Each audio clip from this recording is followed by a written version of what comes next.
perguntou como o Weyland Yutani descobriu a existência dos xenomorfos antes mesmo dos eventos da Nostromo? Pois é, depois de décadas esse mistério pode finalmente ser resolvido. Com Alien Earth, a franquia está prestes a revelar um dos segredos mais bem guardados de todo o universo Alien. Mas atenção, o que já foi mostrado até agora é muito mais do que a gente imaginava. Tem conspiração corporativa, inteligência artificial rebelde e até um gato com uma câmera espiã.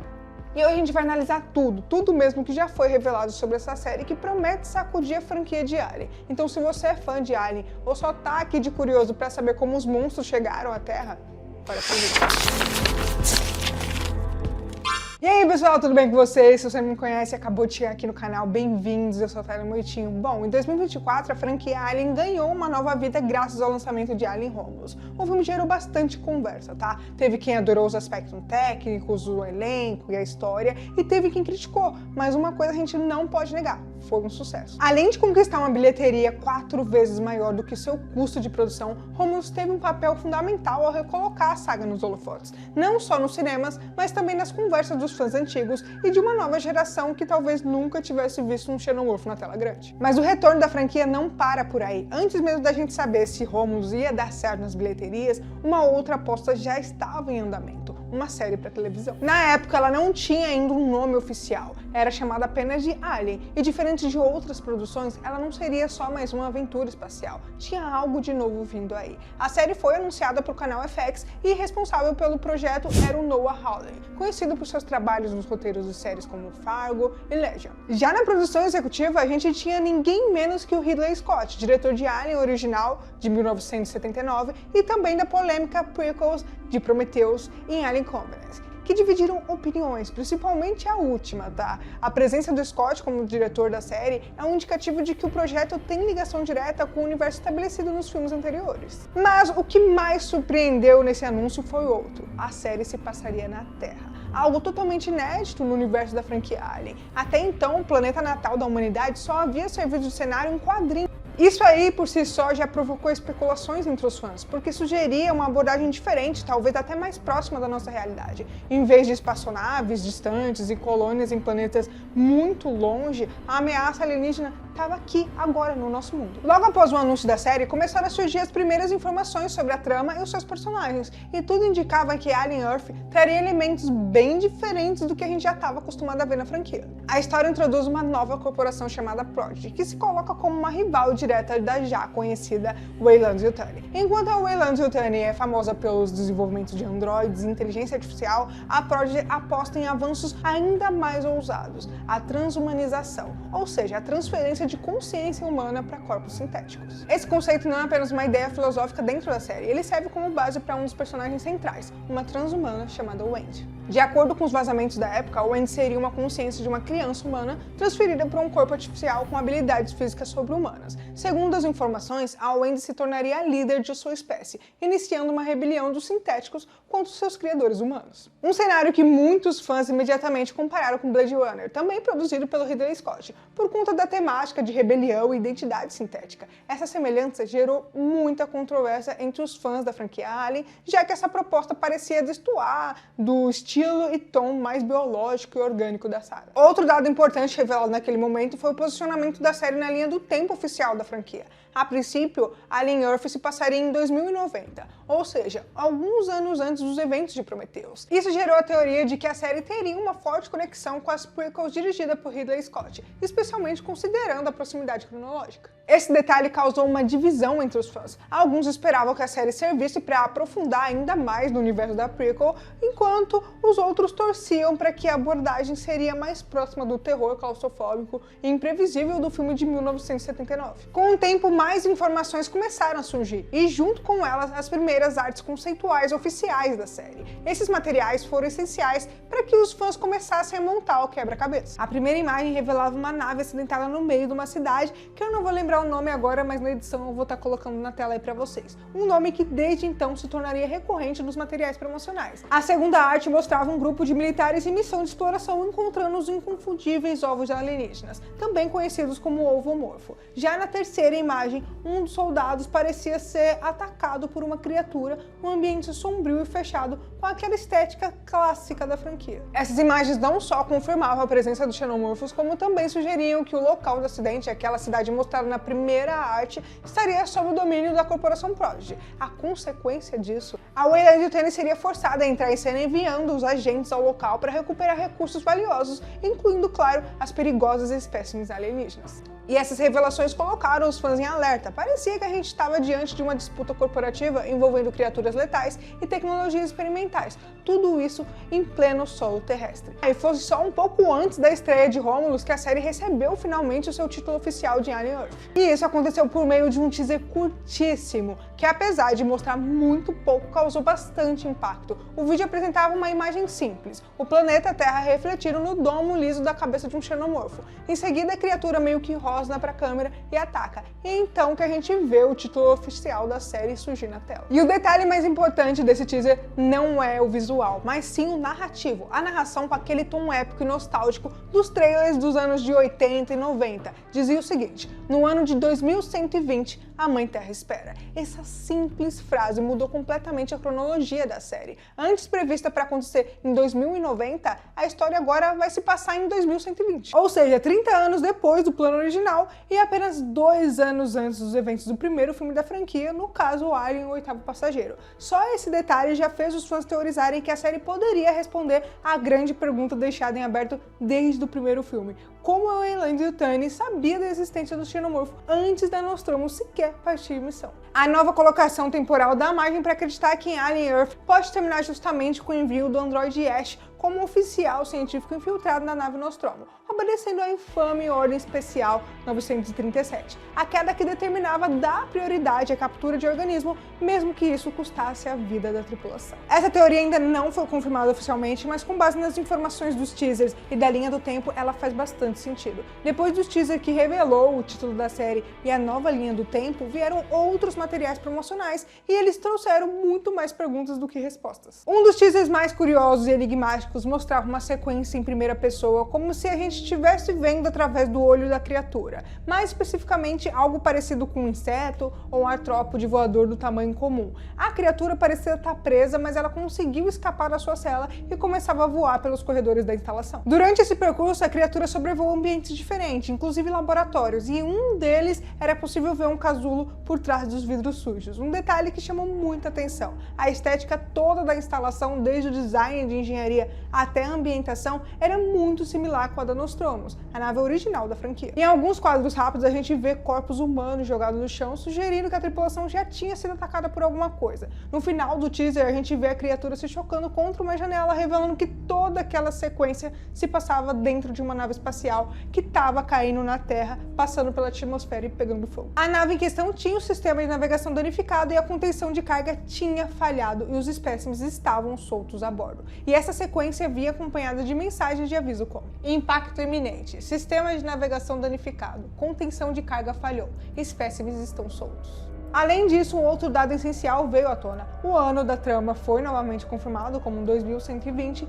e, mais importante, a gente descobriu que a história se passaria num cenário onde 5 megacorporações dominam o mundo: a Prodigy, a Weyland Yutani, Lynch, Dynamic e Tresol. Essas corporações controlam patentes tecnológicas e têm influência global, um futuro onde os governos parecem ter sido substituídos por poder corporativo. Um detalhe que adiciona complexidade no enredo, porque assim levanta uma certa preocupação. Será que o foco político pode desviar daquilo que o público realmente quer dessa série? Afinal, a grande atração da franquia sempre foram os xenomorfos, o horror existencial e o confronto entre os humanos e os monstros, não a competição de empresas futuristas. Por outro lado, isso também pode ser uma forma de contextualizar o motivo pela qual a Weyland Yutani estaria tão desesperada para conseguir um espécime alienígena antes das concorrentes, o que reforçaria a teoria de que a série culmina na criação da tal Ordem 937. Uma das revelações mais intrigantes sobre Alien Earth veio por meio de um pequeno material promocional divulgado no Disney+. O vídeo é curto, mas carregado de significado e trazia uma informação essencial. A nave que está prestes a colidir na Terra tinha recolhido espécimes alienígenas em uma lua muito distante. O diálogo deixava claro que se tratava de de monstros, criaturas perigosas e não humanas. E para os fãs atentos, isso acendeu imediatamente um alerta. Seria essa a lua LV-426? Se for o caso, a gente está falando exatamente do mesmo satélite onde a tripulação da Nostromo encontrava ovos alienígenas no primeiro filme da franquia, onde também se passa grande parte da ação de Aliens: O Resgate. Isso significa que a nave mostrada na série teria pousado antes dos eventos do filme original, recolhido espécimes, ovos ou alguma forma deles e depois seguido viagem até se acidentar na Terra. Mas existe uma outra possibilidade, que essa nave tenha pousado em outra lua e que lá, por coincidência ou repetição de padrões, tenha encontrado o mesmo tipo de criatura. Em ambos os casos, o resultado seria o mesmo. Os xenomorfos chegariam à Terra por meio de uma nave infestada que caiu fora do controle. Seja qual for a explicação escolhida pela série, tem um detalhe que incomodou muitos fãs. Essa abordagem pode diminuir o mistério do filme original de 1979. Naquele longa, a descoberta da nave alienígena e dos ovos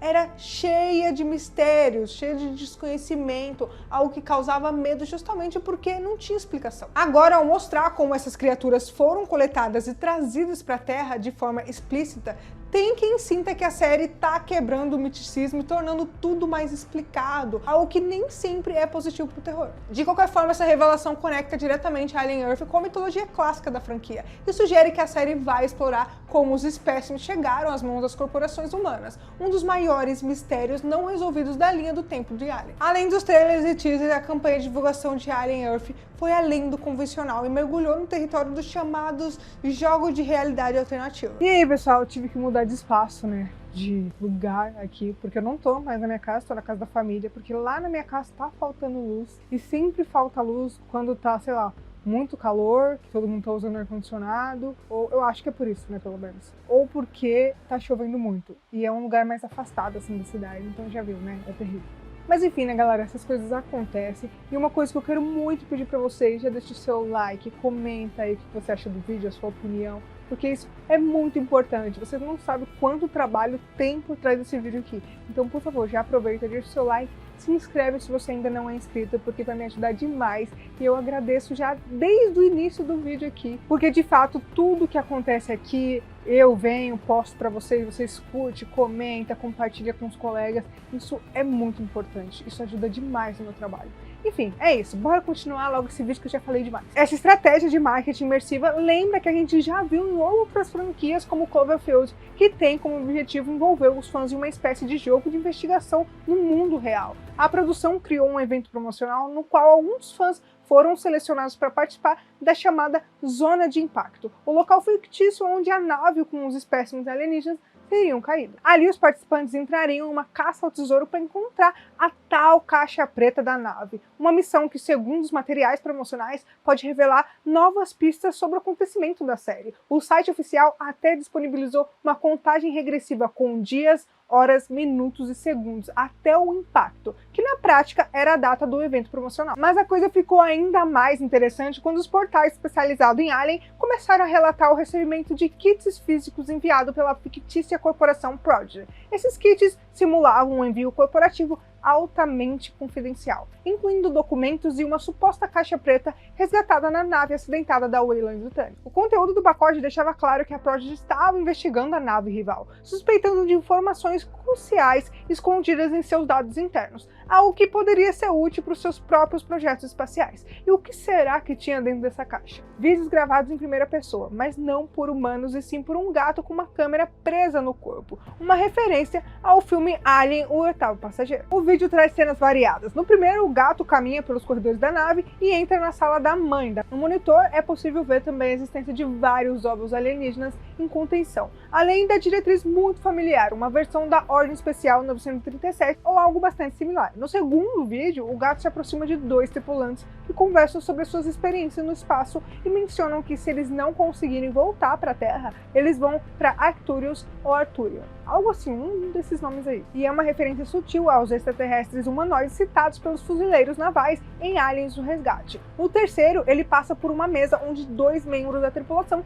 jogam cartas. Um deles questiona se a carga que eles estão lá transportando é de flora ou fauna, reforçando a ideia de que ninguém sabe exatamente o que são aquelas criaturas. No quarto vídeo, o gato entra num laboratório e filma recipientes com espécimes, até ele ser notado por uma cientista que expulsa ele da sala. E no último vídeo, o gato sobe sobre uma câmera de hipersono com um tripulante dentro e de repente começa a soar um alarme de emergência, sugerindo que a situação da nave saiu do controle. E é aí que a gravação é interrompida. Apesar dos vídeos não entregarem informações muito diretas, a proposta é clara: construir um mistério aos poucos, mantendo os fãs engajados até a data de estreia dessa série. E é claro, deixar no ar também uma nova teoria. Esse gato seria só um animal de estimação ou um androide que tá como um espião infiltrado por uma corporação rival? Nada foi confirmado oficialmente, mas a produção prometeu liberar mais conteúdos desse tipo ao longo do tempo, aprofundando o enigma do Alien Earth de forma mais interativa com os fãs.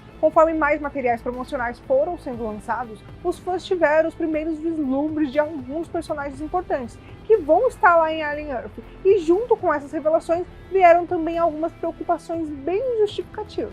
Um dos personagens que aparecem nos teasers é um homem de cabelo branco vestindo um uniforme que sugere uma posição de autoridade dentro de alguma corporação. Especula-se que ele seja um agente corporativo, mas também circulam rumores de que ele possa ser um androide. A dúvida ainda não foi resolvida oficialmente, e eu tô meio que acreditando que ele seja um androide, tá? Eu não duvido muito não. Mas a maior polêmica gira em torno da protagonista feminina, que segundo as descrições iniciais seria uma transhumana chamada Wendy, que eu já comentei aqui, né? Que tem a consciência humana originalmente de uma criança e foi transferida para um corpo sintético sem traços de gêneros definidos e com capacidades sobre-humanas, que eu já comentei aqui também. A grande preocupação dos fãs é que a personagem pode ser retratada como alguém com superpoderes, capaz de enfrentar os xenomorfos usando apenas as próprias mãos, o que tiraria completamente o peso da ameaça que a criatura sempre representa da franquia, e eu super concordo com essa parte. Além disso, existe o receio de que ela se torne o foco absoluto da série, conduzindo uma rebelião de sintéticos